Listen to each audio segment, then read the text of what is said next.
我嫂子那可是全村最肥的女人，她满身肥肉，脸上褶子老厚，走2步就喘粗气。我家人都可喜欢她了，天天给她洗澡，吸头上的油，刮身上的脂。嫂子还得意得很，老说自己嫁得好，叫我也多吃，长肥膘，好让男人喜欢。可她哪知道，我们村是有名的瓜汁村，村民都盼着大年30那晚刮开她的皮，取出后油，好好过个年呢。大床上，嫂子抱着烧鸡猛啃，那吃相真香啊！烧鸡的油从她嘴角流出来，滴答滴答落在被褥上。我盯着嫂子，直咽口水，是不是馋了？嫂子咬下一块鸡屁股，扔我怀里，快吃点，像我这样长一身肥肉，男人才喜欢呢。鸡屁股烤得外焦里嫩，香气扑鼻。我闭着眼闻着味道，却不敢吃一口。瞧你那没出息的样！嫂子嗤笑一声，吃吧，我不告诉你哥。我摇摇头，嫂子不知道，我不是不能吃，而是一旦吃了肉，我就会死。我们瓜汁村的人大多营养不良，瘦得跟没成年的孩子似的，只因村子受了神的诅咒，村民难死难灭，永远饿，却永远不能进食，不然就会被千斤重铁破肚而亡。我还记得小时候，好朋友饿得浑身抽搐，抓把米塞进嘴里，结果米变成铁石，把他肠胃刺穿，他肚子成了破口刀扣的容器，鲜血和脏器淅淅沥沥往下落，他疼得要命，还发狂地往嘴里塞食物。这么香的鸡肉，你咋不吃啊？嫂子见我不尝，恼羞成怒了，她从床上爬起来，掐着我喉咙，逼我张嘴，想把食物喂我嘴里。不要！我紧闭着嘴，恐惧地挣扎。嫂子更来劲了，不要，不行，你这么瘦，跟皮包骨头似的，没男人要你，你必须吃胖点，胖了才有男人娶你，我也能得点彩礼钱花花。我确实是村里最瘦的人。小时候好朋友的死，让我对食物又馋又怕。后来我妈拿一碗黄白交织的脂肪放我面前，说这是人油，把油涂满全身，可以短暂蒙蔽神的诅咒，就能享受美食。我们村的人大多瘦得榨不出油，这碗油来自外村人，每年都有探险的人误闯村里，我们叫他们知人。村民会无条件满足知人的要求，养足365天，大年30晚上就杀人取之。嫂子就是我家养的知人，她刚来的时候可没现在这么张狂，那时她很瘦弱，全身是伤，蜷缩在角落，瑟瑟发抖地喊：别打我，求你们了！我才知道嫂子是可怜人，刚从人贩子手里逃出来，她被人贩子打怕了，以为我哥也会羞辱她打她，但我哥没这么做。我们全家人都盯着她腹部和屁股上的脂肪，两眼放光。嫂子看出不对劲，颤巍巍地说：你们要杀我？我妈笑了，孩子，你吓糊涂了吧？我们都是好人，咋会杀你呢？嫂子松了口气，她大概以为逃出了人贩子的狼窝，却不知道落入了更可怕的瓜汁村。她会被我妈剥皮去骨，熬成油，快点吃啊！嫂子脸狰狞着，拿着鸡屁股往我嘴里塞，食物上的油擦到我嘴唇。放开我！我用力擦嘴角，给脸不要脸是吧？嫂子彻底怒了，抓起切鸡肉的刀往我身上招呼。她本来是想吓唬我，可我挣扎的厉害，刀尖不小心划开了我的脖子，鲜血像泉水一样从破口涌出来。啊！嫂子吓得尖叫，刀掉地上。小花，我不是故意的，真不是故意捅你的。她语无伦次，我看你太瘦了，想让你多吃点，胖起来。其实她没必要这样。神虽然惩罚我们饥饿，却也给了我们难死难灭的肉身。我不会死，也不疼。我面无表情地看着她。嫂子，我真不想吃肉。好，我再也不让你吃了。嫂子眼睛里忽然闪过阴狠的光，她捡起刀，奇准无比地往我伤口里插。我有点惊讶，嫂子，她转动刀柄，在我脖子里用力转，阴狠道：我想清楚了，爸妈肯定要送你去医院治病，去医院不得花钱吗？家里的钱得留着给我未来儿子用，你是赔钱货，不如我直接杀了你，家里人也不会怪我。我叹了口气，他真蠢，但凡他留点心，就会发现我从来没出过村，不仅是我，村里所有人都终生走不出村半步，赔钱货，赶紧死！嫂子力气很大，差点把我脖子切开。老婆，你干啥呢？我哥不知啥时候推门进来了。嫂子吓得手一抖，肥脸上瞬间冒出好多汗，她满脸慌张。强哥，刚才是小花她在自杀。我哥大步走向嫂子，皱着眉头：老婆，现在是吃饭时间，你咋能下床呢？嫂子心虚地看我一眼：强哥，你看小花脖子流了好多血。我哥心疼地搂住嫂子臃肿的腰，看她干啥？你是我的心肝宝贝，我只看你。路过我身边时，他踹我一脚，给我死外面去。我很生气，他真忘恩负义。上次过年，我们家分了3碗人油，那时我哥还弱不禁风呢，为让他阳刚帅气，勾搭到知人，我把我的那碗油给了他。我哥涂了人油，能进食了，补充了营养，才得到嫂子青睐。可现在他有了嫂子，就忘了妹妹。大床上，我哥温柔地把鸡肉撕成条，喂嫂子嘴里。嫂子神情有1分疑惑和9分甜蜜，她嚼着肉，撒娇道：强哥，你妹妹都快死了，你咋还喂我吃的啊？我哥贪恋地看着嫂子层层叠叠的肥肉，天大地大，老婆最大，看到老婆吃东西，我就高兴，就欢喜。1小时后，嫂子睡了，她胖得只能半瘫坐在床上睡。我哥拿着软尺仔细量她头颅、颈脖、腰肢、大腿每一处。我歪头沙哑喊：妈，快来帮我缝下脖子。我妈针线活不好，但自去年我爸饿急吃猪肉破肠而亡后，她就无师自通会缝合了。她缝好爸爸破口，把爸爸放床内侧。我爸瘦得像干尸，没一点水分，3伏天也不烂。每晚我妈指着爸尸体跟我和哥说，我们需要知人由之能让我们免神罚，不然迟早像你爸那样破肠而亡。大年30，杀知人取脂肪，村长按1人1碗分米汁，米汁就是知人身体流的油。我把我的给哥，他勾到嫂子，我闭眼，哥，今年能过好年了。我哥拿卡支尺量嫂子脸颊，叹气低声说，快过年了，可你嫂子还瘦，脸颊榨不出几两油，那就让她多吃，把胃塞满，塞到食物从喉管溢出来。我妈拿黑线进来，穿针引线，对我笑，小花，这段时间你照顾嫂子辛苦了，到时候多分你几碗米汁。说着就把针缝进我脖子，我没痛感，好像她缝的不是我，是块破布。妈，有时我真觉得死比活快了。我摸脖子上针线，苦笑，我们到底做错啥？神要这么罚我们？难死难灭，永远饿却不能吃，一吃就死，这惩罚太可怕，想那么多干啥？我哥打开盒子，里面全是黑蚂蟥，他小心拿一条放嫂子肥肚皮上。蚂蟥饿几天了，蠕动着吸皮肉，可嫂子太肥，皮肉和血液间厚，脂肪多，蚂蟥吸不到血，吸到黄澄澄脂肪。先尝尝鲜。我哥拿剪子剪开蚂蟥皮肉，挤出脂肪到手掌，贪婪往嘴上抹，这点脂肪短暂蒙蔽神罚。我哥大口舔嫂子吃剩的鸡骨头架，真好吃。我哥滑稽但表情虔诚，仔细嘬每寸骨头，给小花也尝尝。我妈赶紧在我脖子上收口，从嫂子腹部拿只蚂蟥，剪开皮肉，往我嘴里涂脂肪。人脂肪不香，有淡淡腥臭，可就这恶心东西能庇佑我，让我少饿。我剪鸡屁股塞嘴里，千万别吞。我妈急忙掰我嘴，这点米质量少，只能尝尝味，吞肚子里就死定了。嚼烂的鸡肉被抠出，我悲哀，好恨，我生来没吃过奶和米，永远饿，永远不快乐。再忍几天。我妈拍我肩，指昏睡的嫂子低声说，快过年了，我们很快能吃到饱了。次日，嫂子醒了，我端整只猪头卤肉给她，她见我吓一跳，你咋还没死？我笑，我们村有秘药，治头破血流的。嫂子警惕看我，把脖子露出来我看看，我歪脖，露出密实针脚。她满脸不可思议，你脖子破那么大口子还能活？我把猪头肉推她，世界之大无奇不有，嫂子别想多，赶紧吃饭。嫂子显然不自在，吃猪头肉比以往慢。我转身拿小剪刀，嫂子眼睛瞪大，声音尖锐，你干啥？我扯嘴角，你忘了每天早上我拿剪刀给你剪头发呀？头发占人体营养，我把她头发剪短贴头皮，让知人吃的食物都化成脂肪，不化成营养输到头发上。嫂子心虚吞咽食物，小花，昨天我捅你，你不怪我吧？不等我说话，他又抬头竖脖子说，就算你怪我也没用，你是赔钱货，昨天你哥看见也不管你，只关心我。我盯着他蠕动的头皮褶子，嗤笑，嫂子，我不怪你，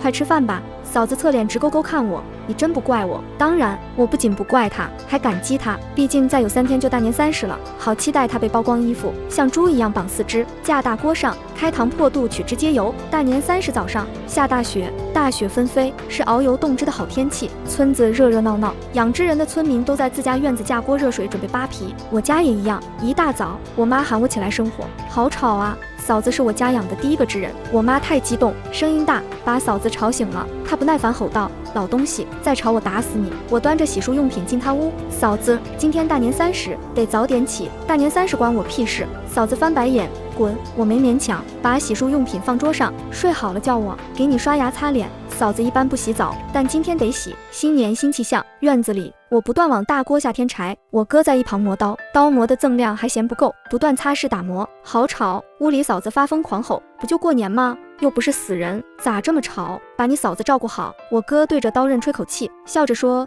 别说真话，吓着他吃不下饭。我又添把柴，赶紧往卧室走。嫂子还半坐在床上，她得有400-500斤，自己起不来。这瞬间，我觉得她可笑，她跟瘫痪似的，傻给她勇气对我家人吼。哦，想起来了，是我家人对她的宠爱。很快，她就会知道这宠爱要她拿命换。快点扶我起来。嫂子艰难移动身子，今天我还要吃猪头肉，盐和辣子多放。我搀扶她坐好，掰开她嘴，拿牙刷清洗。嫂子，今天不能吃猪头肉了，猪头肉不好消化，吃了浪费，我想吃啥就吃啥。嫂子反手扇我一巴掌，快拿猪头肉给我。我叹气，又觉得他可怜，去厨房给他弄肉。嫂子故意把脸埋在猪头上，蹭得满脸油。下次再不让我吃肉，有你麻烦的。嫂子，你再也麻烦不了我了。我站在窗外，仰头看雪，雪花飘落，遮盖脏屋，一切安静。院子磨刀声更刺耳。嫂子吃大半猪头肉，拌饱了，心情好，剔着牙问啥声音。我回头看他，昏暗房间，他半坐在油腻床上，真像头肥猪。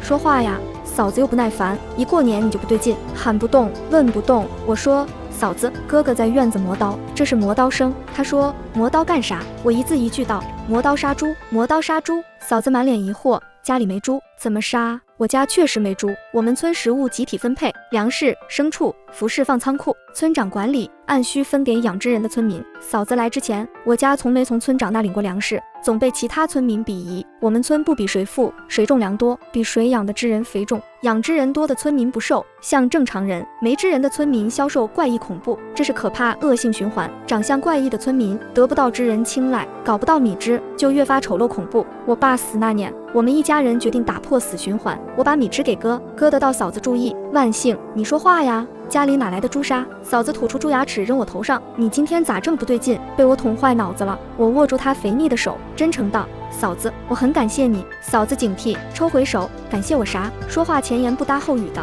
我闭眼，嗅她皮肤里散发的脂肪味，缓缓道：感谢你，让我不被村里人嘲笑。嫂子嘴角鼓动，那确实，你们家有我撑了牌面，你们村人大多瘦得像鸡，估计就我最胖，村里没人敢欺负你了吧？我点头，嫂子背养得好，以前村里人看不起我们家，现在巴结我家。嫂子吃完饭，我拿毛巾擦她面颊，还有啥想吃的？我弄来。嫂子打饱嗝，想吃蛋糕，白花花甜腻腻的蛋糕，肉块发酵的气味冲我口鼻，我不躲。嫂子，村里没蛋糕，那我回家。嫂子吐口浊气，初二回娘家，过2天我得回家。我沉默看她，嫂子，你回不去了。嫂子把头靠过来，你说什么？我说你回不去了。啪！嫂子反手扇我一巴掌，好的，你嘲笑我是吧？觉得我太胖，走2步喘气，走不出村是吧？他声音大，把我妈引来，我妈拉我手往门外推，训斥小花，你乱说啥让嫂子不高兴？嫂子梗着脖子哭，妈，她笑话我胖，我吃这么胖还不是为给咱家长脸，让村里人看得起我们。我妈不断安慰，小花最近兴奋过度，你别理她，等会儿我教训她。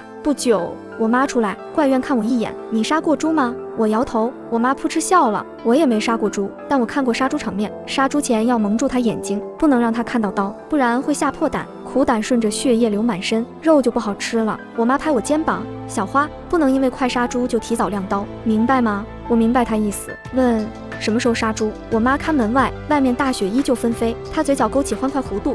快了，我去了我妈的房间，屋里漆黑，床上挂着黑色蚊帐。我掀开蚊帐，爸爸尸体躺在里面。爸爸死了1年3个月，除了没眼睛，模样和活着时几乎一样。爸，咱家今年有织人了。我从床底抽出香，点燃，下跪拜了几拜。我们养的织人最肥，今年没人嘲笑我们了。我闭眼，泪水滑落，滴在你面上。爸爸，你现在在哪呢？是投胎到外面村子，还是继续受罪当瓜支村村民？神的诅咒是永生永世的吗？我死了能逃出这诅咒吗？中午12点，雪停了，水烧开了，嫂子饿了，可这次我没给她端食物，只端了盆清水。嫂子，喝点水，清清肠胃。嫂子不愿意，我指向窗外，嫂子，外面都是雪，村子难得下雪，你去看看呗。嫂子还是不愿意。我哥从院子回来，把我拽出去，哄她，老婆，村里习俗，吃年夜饭得大家都坐上桌，你老躺床上也不是事，我陪你走走，好不好？其实村里真正习俗是织人得去山上温泉泡澡，洗干净。这期间村民会趁机观察织人斤两。在我哥哄骗下，嫂子终于出屋，屋外站满村民。今年村里只养了3个织人，我嫂子是最肥最重的。村里的人都等着看嫂子，又怕吓着她，三三两两站在我家屋外不远，假装聊天。嫂子出屋，大喘口气，这雪好刺眼。我哥摸摸她光洁的头，老婆，后山有温泉，我带你去泡个澡，不然身上油腻腻的，没好气象。嫂子撅嘴，你嫌弃我？哼，我这都是为你，你不是说喜欢胖胖的我吗？嫂子嘀嘀咕咕，但还是朝后山走。走了会儿，她皱眉，强哥，你们村人都很闲吗？咋不回自家，在咱家门口晃悠？我哥往后甩甩手，村民们却不动，对他们来说，嫂子就是块肥肉，他们走不动路了。嫂子声音变尖，他们都在盯着我看。刚哥，他们都在盯着我看。我回头看村民，他们眼睛斜斜的，直勾勾盯着嫂子身上每寸脂肪。我哥怕村民吓着嫂子，赶紧说都别看了，晚上我请大家吃饭。强子，你有这么胖老婆，真有福气。隔壁王寡妇满脸垂涎走过来，强子，我以前可没笑话过你，到时候得让我多吃一碗。我哥得意，那是。王寡妇吞口水，不由自主伸长脖子朝嫂子嗅过去，她打个颤抖，赞叹。好香，好浓郁的香味，干什么呀？嫂子彻底发狂，怒吼：你们神经病啊！盯着我看，还吻我，干啥呀？我哥用力推开王寡妇，都走开，吓着我老婆没好果子吃。他半搂住嫂子，哄道：老婆，他们瘦得像猴，嫉妒你呢，别理他们。我也安抚嫂子，嫂子，快过年了，赶紧去山上洗温泉澡吧。等人走后，村长的儿子王刚拍我肩膀，小花，过完年咱结婚吧。我扭头看他，他是村里姑娘最想嫁的男人。嫂子最开始中意王刚，可当时王刚家养了织人，村里规定每家只能养一个织人，王刚没法要嫂子。我哥捡了便宜。我也曾喜欢过王刚，他个子不高，但不瘦，腰腹有点肥肉，在村里是富人象征。王寡妇曾开玩笑说做媒让我嫁王刚，可王刚一口拒绝，他瘦不拉几的，说不定2年就饿死了。现在他看到嫂子肥膘，又找我求婚，可我没了以前的想法。自从爸爸死后，我总在想，为啥我受神罚，怎么才能逃脱？我想的越多，越清楚一点，我不会结婚，不会生孩子，不想让孩子像我一样从出生就痛苦，